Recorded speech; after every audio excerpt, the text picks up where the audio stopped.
if you want to showcase your projects, then you can use the project section. In order to do that, I'm just going to click on this plus icon right here to add in a new section, and then scroll down to get the project section right over here.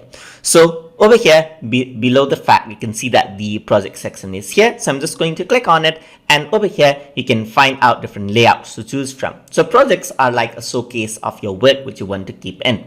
So I'm just going to click on this one and add that in, and let's see the options the options this section provides us. So you got the header title right over here. You can also enable a subtitle right over here, like and say something like showcase of work. Of course, you can edit all of these right over here. You can add in media like a picture or a video to make it more interesting as well, just like that. And you can also add in a header button right over here to link it somewhere else according to where you want to link it. You can add the number of projects right over here as a list item. So you can just add the project right over here, and you can add a third project as you can see.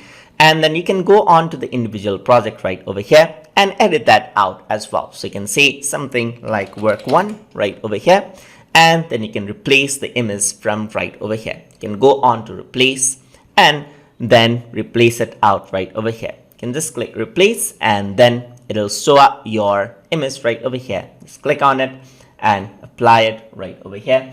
And once you do that, what happens is that the image changes out. You can also add in video or gallery as you can see right over here.